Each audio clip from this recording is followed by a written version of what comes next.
የእናንተን ምርጫ ቴዲ አበላሽቶታል።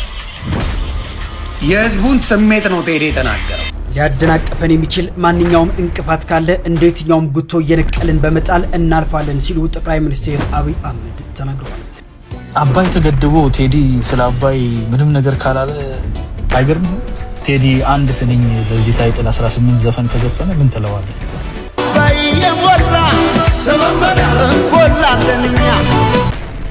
የእናንተን ምርጫ ቴዲ አበላሽቶታል።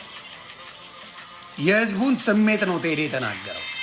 ይሄ ቴዲ ብቻ አይደለም፣ ድፍን የኢትዮጵያ ህዝብ አብዛኛው የማያጎበድድ ካድሬ እውነተኛ ነገር ተናግሯል ቴዲ።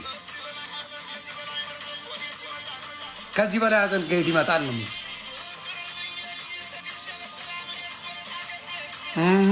ፍቅርን ፈልጌ ሊናይ ሰላምን ብዬ መታገሴ ነው። ከሀገር መች ይበልጣል አለ። ከሀገር መች ይበልጣል? አቦ እናት ወልዳለች። አንተ እናት ሺን የወለደችው አንድ ልጅ አይደለም፣ ሺ ወልዳለች። ሺን የወለደችው እናት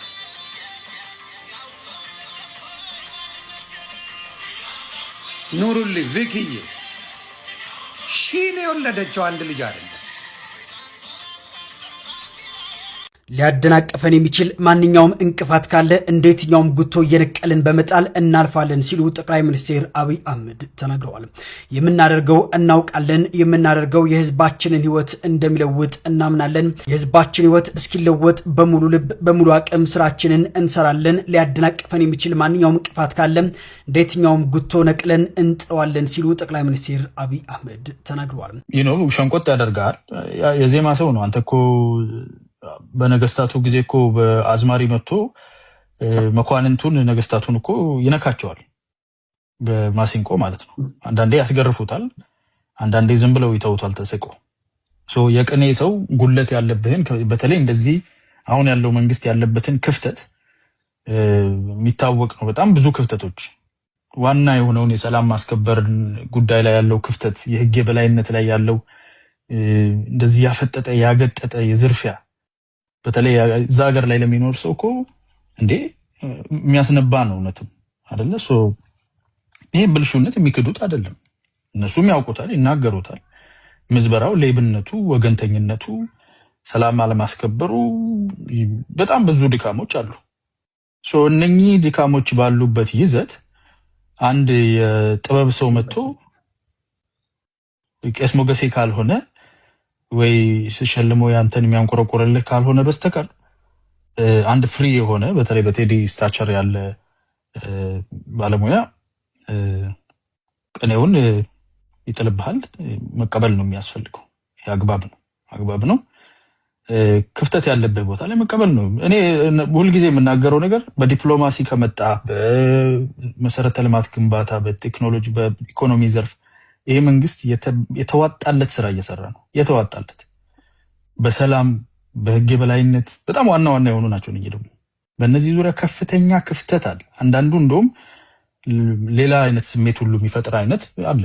ይሄንን መቀበል አለብን። ማህበረሰቡ ይሄን ስሜት ሲያስተጋባ አግባብ ነው፣ ትክክል ነው ብለህ ትቀበላለህ። ድምጽ ናቸው። እነኚህ ደግሞ ድምጽ ናቸው። የሚዲያ ሰዎች ድምጽ ናቸው። ስለዚህ በእንትን ይቀበሉታል ብዬ ተስፋ አድርጋለሁ። በሞር መግናኒሚቲ ይቀበሉታል። ቢኮዝ የጥበብ ሰው ነው። ጥበብን ተጠቅሞ ያለባቸውን ጉለት ያለውን የህዝብ ውስጥ ያለውን ቅሬታ መከፋት ያሰማል። ይሄንን መቀበል ነው የሚያስፈልገው ብዬ አስባለሁ፣ እንደኔ እይታ ማለት ነው። እነሱ ደግሞ ያው በውስጥ ያሏቸው ደጋፊዎቻቸው ምናቻቸውም ደግሞ ዲፌንድ ማድረግ ስለሚፈልጉ የጋሻ ጃግሬ ስራቸውን ሊሰሩ ይችላሉ። ያለ የስራው ባህሪ ነው። ሬስሊንግ ውስጥ ገብተህ እንዴ ሆዴን ትገፋኛለህ እንዴ ምናምን አይባልም። ይገፋሃል፣ በወንበር ሁሉ ነው የሚመታ ሰው። ግን በዚህ መሃል የህዝብ ድምጽ መሰማቱን እኔ አከብራለሁ ለማለት ነው። ከዚህ የዘለለ ቴዲ ላይ የምለው ነገር የለም። ምናልባት የቴዲ ነገር ሆኖብኝ አልልቼም ከሆነ ይቅር ይሉኛል ብዬ ተስፋ አደርጋለሁ። ግን እውነቱ ይሄ ነው። የጥበብ ሰው ሲናገር እውነተኛ የጥበብ ሰው ከሆንክ ህዝብ ውስጥ ያለውን ስሜት ማናገር አለብህ፣ ግዴታ ነው።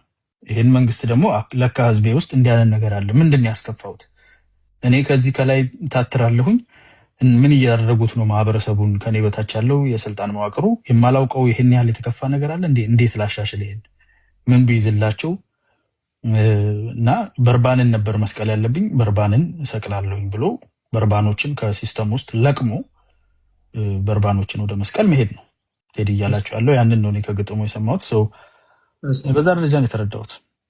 አርቲስቱ ለኢትዮጵያ ሕዝብ የለፋ ነው፣ የደከመ ነው፣ በብዙዎቻችን ዘንድ የሚከበር አርቲስት ነው። ወደ ዩቲዩብ ሂዱ። እነዚህ ማስታወቂያዎች ምናምን ሲመጡ ስኪፕ አታርጉ፣ እዩ፣ ይጠቀም። ሲያስተባብረን ሲያፋቅረን በቸገረን ጊዜ ሀሳቡን በኪነጥበባዊ ለዛ እየቃኘ ሲያስኮመክሞን ከዓመት ዓመት የተሻገረ አርቲስት ነው። ክብራትና ክብራን፣ እስኪ አንድ ጊዜ ሞቅ ያለ ጭብጨባ ለቴዲ አፍሮ ፕሊስ። ትልቅ ጭብጨባ ይገባዋል። ዩቲዩብ ላይ ሂዱ። 1.3 ሚሊዮን ሰብስክራይበር ያለው ነው። 1.3 ሚሊዮን ሰብስክራይበር ያለው ነው። እስቲ ቆይ እዚህ ጋር አንድ ጊዜ ላረጋግጥላችሁ። ቴዲ አፍሮ 1.36 ሚሊዮን ሰብስክራይበር ያለው ነው። እዛ ነው የምትሄዱት። 1.36 ሚሊዮን ኤም እዛ ላይ ነው ሄዳችሁ ሰብስክራይብ ታደርጋላችሁ። የኖቲፊኬሽን ምልክቱን ትጫናላችሁ። ፕሊስ ብሔርተኞች በተቻለ መጠን ለአንድ ወር ብሔራችሁን ጥላችሁ እንዲሁ በሰውነት አደምጡ።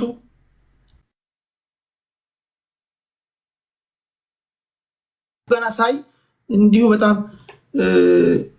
ነገር እያላችሁ ያላችሁትን እያየኋችሁ ነው። አንዳንዶቻችሁ አፋችሁን አሾላችሁ ምናምን ብሔርተኞች እያየሁኝ ነው። ፕሊስ ተረጋጉ። ይሄ አርት ነው። መጀመሪያ የአርት ሰዎች ይተንትኑ።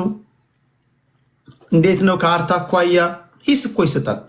ክሪቲሲዝም የሚባል ነገር አለ። ተንደርድረህ መታ አንተ ማደራጀት የከበደህን ብሔር ቴዲ አፍሮ እንዲያደራጅልህ አትጠብቅ። አንተ መታገል የከበደህን ትግል ቴዲ አፍሮ እንዲታገልልህ አትጠብቅ። ይሄ ጥበብ ነው። በጥበብ ቋንቋ እንሰማለን፣ እናደምጣለን። እስኪ እንየው፣ ድምፁን እንየው፣ አገላለጹን እንየው። ከዛ ማህበራዊ ጉዳይ እንዴት ነው የሚገልጸው? ፍቅርን እንዴት ነው የሚገልጸው? ከዛ ደግሞ ፖለቲካዊ ነክ ነገሮች ካሉ በፖለቲካዊ በአርት ቋንቋ እንዴት ነው የሚገልጸው? ያን እናያለን። እንደዛ ነው የምናደርገው። ይሄ ነው ማድረግ ያለብህ። የራስህ ትግል አላማረልህ፣ አንተ ራስህ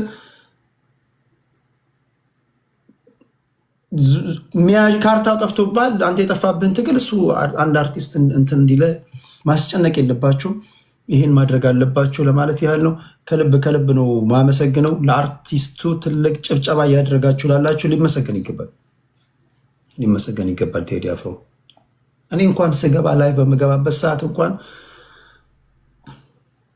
ከ10 የሙዚቃ ግብዣ በትንሹ 5-6 ያልጋበዝኩበት ጊዜ የለም። ቴዲ አፍሮ ዘመን የማይሽረው ሰው ነው። አሁንም 8 ዓመትም ቆይቶ እንዲህ መነጋገሪያ የሆነ አርቲስት ነው። ከልብ ነው የምናመሰግነው። ቴንኪዩ እያሉት ነው ብዙዎች፣ ቴንኪዩ እያሉት ነው፣ እያጨበጨቡለት ነው። በጣም ይገርማቸዋል። ይህን ስክሪን ሪከርድ አድርጎ በጣም ይገርማል። Teddy Afro has been causing quite a storm in Ethiopia's entertainment scene. Ethiopian superstar singer Tewodros Kasahun, popularly known as Teddy Afro, has put Ethiopia on the global music map. Now, Ethiopia's biggest music star, Teddy Afro, is back with a new album which is making waves across the world. The album, Ethiopia, is named after the country of his birth, and Teddy hopes it will bring peace to his people. ቴዲ አፍሮ አሁን የኢትዮጵያ ብቻ አይደለም የዓለም ሆኗል። ትላንት የወጣው አልበም የዩቲዩብን ግሎባል ቻርት ወሮታል። ይህን ኮርብ የተባለ አናሊቲክስ ዳታ ሳይት ላይ እንደምትመለከቱት የቴዲ አፍሮ አልበም በዓለም አቀፍ ደረጃ በ24 ሰዓት ውስጥ በብዛት የታዩ ቪዲዮዎች ዝርዝር ውስጥ 5ኛ ደረጃ ላይ ተቀምጧል። ዳስጣል የተሰኘው ዘፈኑ ብቻ 24 ሰዓት ሳይሞላው ከ3.7 ሚሊዮን በላይ እይታን አግኝቷል። ይሄ ለምን ይገርማል ካላችሁ ቴዲ አፍሮ በዝርዝሩ ላይ እንደ ጀስቲን ቤበር እና ቢቲኤስ ያሉ የዓለም ታላላቅ ኮከቦችን በልጦ ነው የተቀመጠው። በአንድ አልበም ውስጥ ከ3 በላይ ዘፈኖች በዓለም አቀፍ ምርጥ 20 ውስጥ ማስገባት እጅግ ከባድ ቢሆንም ነገር ግን የኢትዮጵያ ሕዝብ ለቴዲ ያለውን ፍቅር በተግባር አስመስክሯል። ለዳስጣል ብቻ ከ211,000 በላይ ላይክ እና ከ32,000 በላይ ኮመንት 24 ሰዓት ሳይሞላው ብቻ ተሰጥቶታል። ቴዲ ፋንስ ይመቻችሁ።